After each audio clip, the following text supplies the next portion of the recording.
Greetings and salutations. Welcome to Knife Chats with Tobias.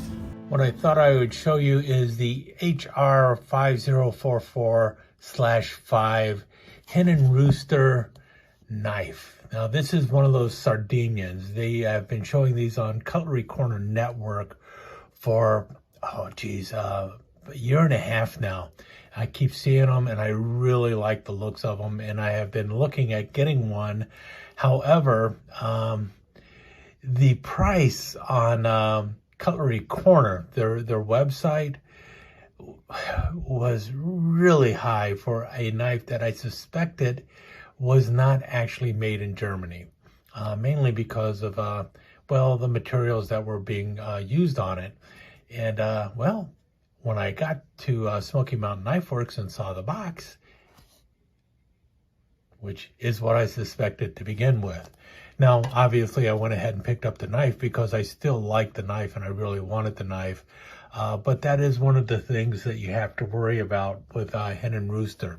There are two types of knives from Hen Rooster. There are the Hen Roosters, and then there's the Hen Rooster International. This is a Hen Rooster International. If it's a Hen Rooster International, chances are it is going to be made in Pakistan or China. It is basically a glorified steel warrior.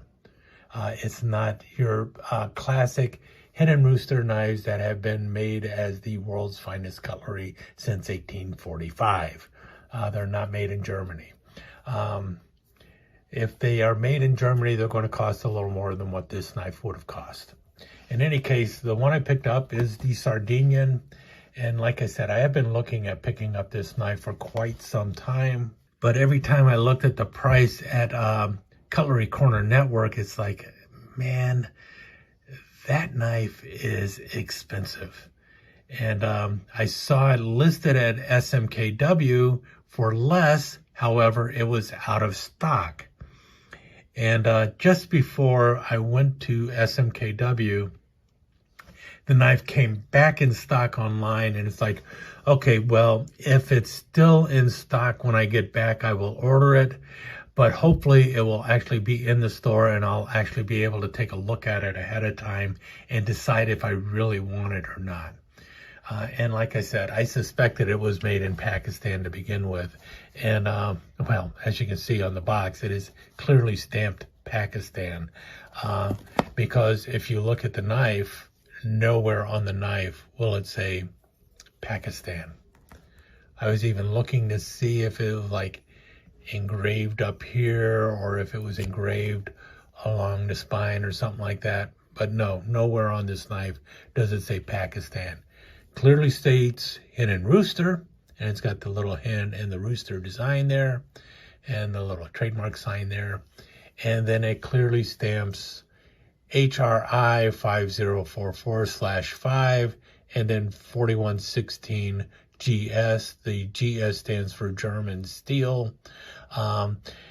So what they're using here is 4116 stainless, and 4116 is not a bad steel. It is a budget steel, however. 4116 is basically the same steel that is used in a lot of kitchen steak knives and stuff like that. It's a German stainless steel that is the equivalent, depending on how they harden it and how they take care of it. It'll fall somewhere in the 440 family, 440A, sometimes as high as 440C. It can get a pretty decent HRC on it, right up there around 58 to 60, but it could also be down as low as 56 to 58. It is not clear where Cutlery Corner or Frost went with the steel on here. But that's what it is. That's the kind of steel on here. What I was really interested in is just the pattern. You know how I am with toothpicks. And the size of this, it's a 5-inch long closed, could we say European style toothpick. It's interesting. It has the little B here on there, but this is nowhere near like a L'Aiguille.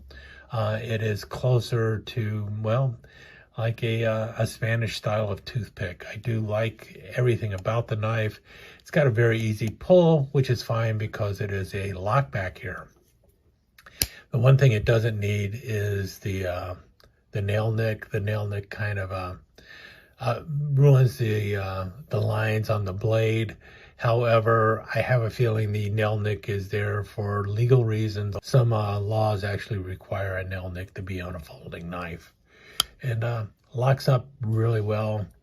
I gotta tell you that there is no wobble in the blade once it's open. A pretty good strong lock on there. It does give away and, you know, holds the blade in place. You do see that the pin here, especially the back pin, that is definitely a little proud. This is a European elk antler. If what I've heard from Todd Boone is true, this is a bunch of European elk antler out of Poland. Apparently Jim Frost bought up as much European elk antler he could find from a retailer in Poland and just got tons of it and has been putting it on all sorts of knives. You see there, it's got the brass powder horn and the brass bolster up front here. You got the triple rings going there and a double ring on the back. It is definitely a hefty knife. It is also a pretty thick knife because you got some pretty good slabs of antler on there. And it does feel good in the hand, I gotta tell you. You know, it definitely has a certain crude look to it. I'll give it that also. It is a satin finish on the blade, so fingerprints aren't going to show up too bad. Blade edge, it could probably be a little sharper. Let me see if I can cut anything with it.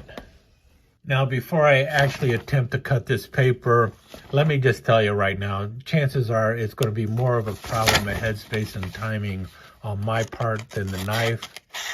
But yeah, I'm not the world's greatest at cutting paper, especially on a camera.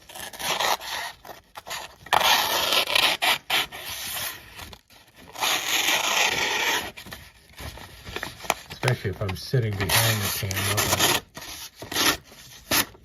Yeah, I would say it definitely drags a little bit. There's a couple spots on the blade where it could be touched up a little bit, but the grind on that side doesn't look too bad. Grind on this side doesn't look too bad. I do not feel like the blade is rolled or anyway. So it's got a decent enough cutting edge right out of the factory, but anyone who buys the knife is definitely going to want to touch it up and hone the blade and get it to their liking. But 4116 should be a steel that could be sharpened relatively easily, and it'll hold an edge, well, about as well as you expect from 440A. So I would say that for an everyday carry knife, it wouldn't be a bad choice. However, it is a little heavy. Now, if you're looking at the finish there, see a little bit of gapping right there, but nothing dramatic. It is a lockback.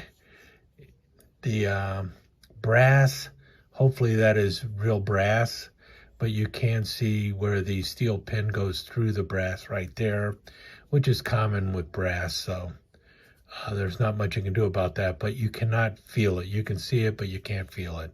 So they really polished it in there nice and smooth. And the powder horn looks nice too. You can see the back spring, rest of the back spring there.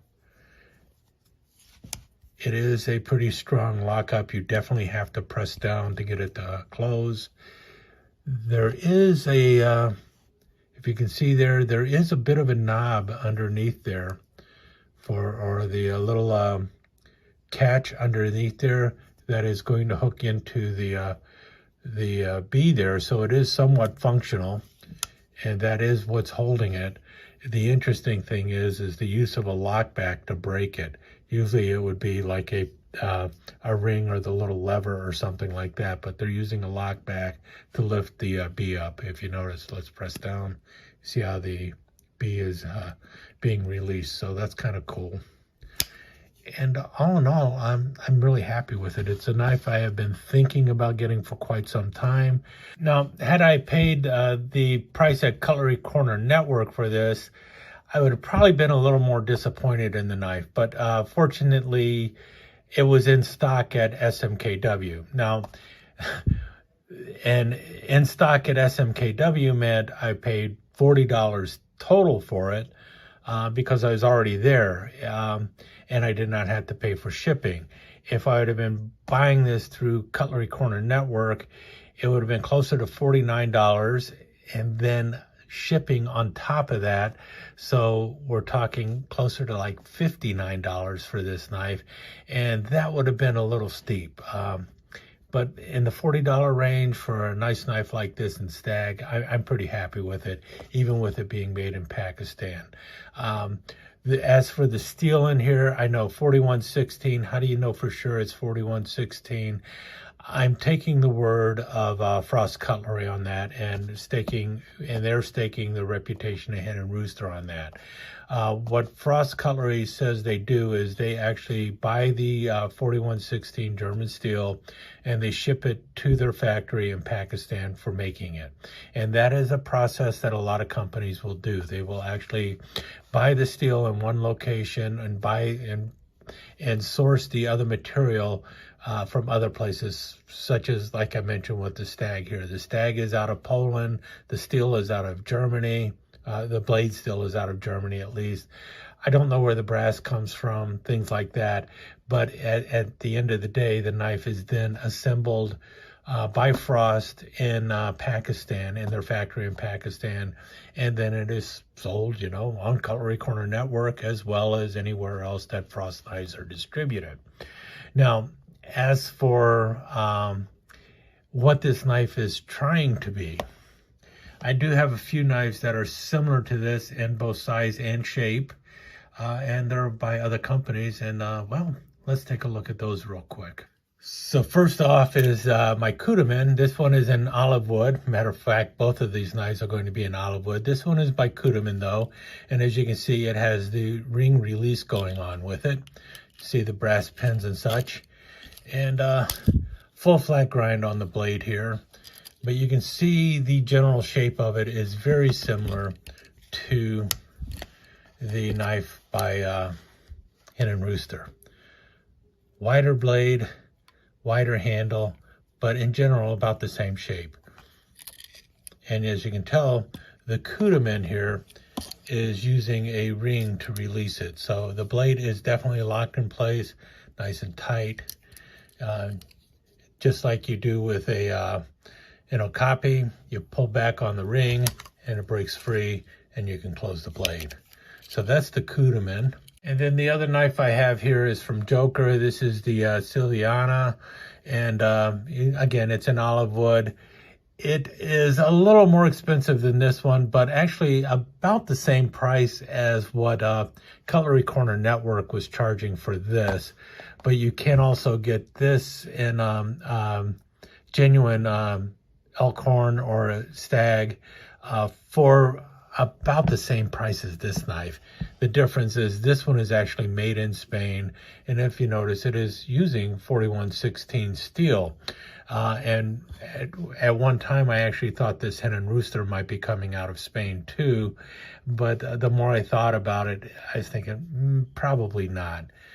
This is also a more traditional style of Navaja out of Spain, in that you have the blade locking with the little lever there, and the lever is used to release it. So this blade is locked in place.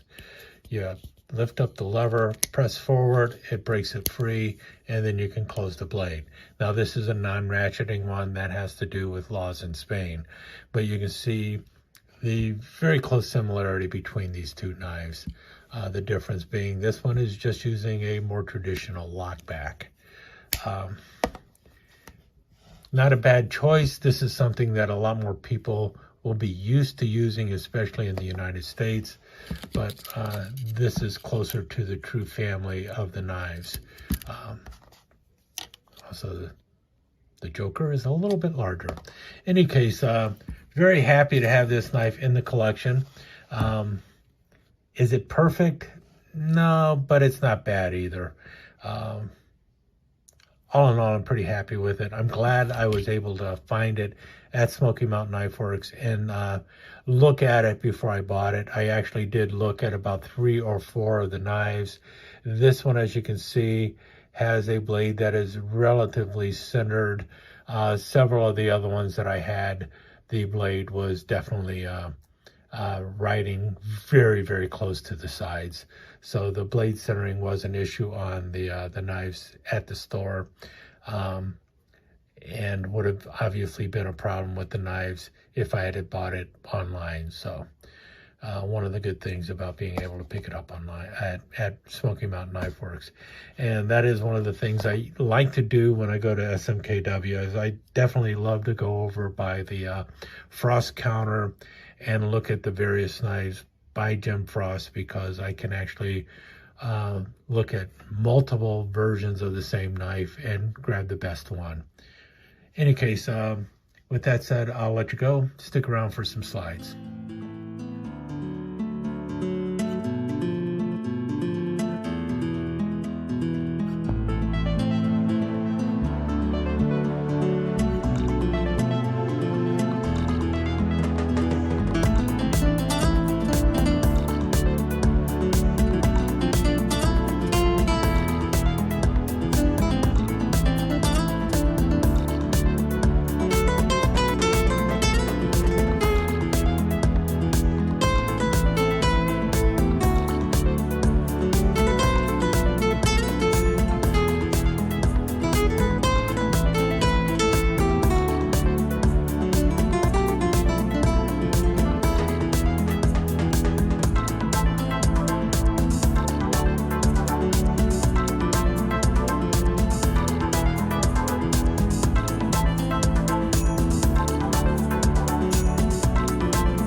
Let me take just a second to thank you once again for dropping by and spending a few minutes here at Knife Chats with Tobias.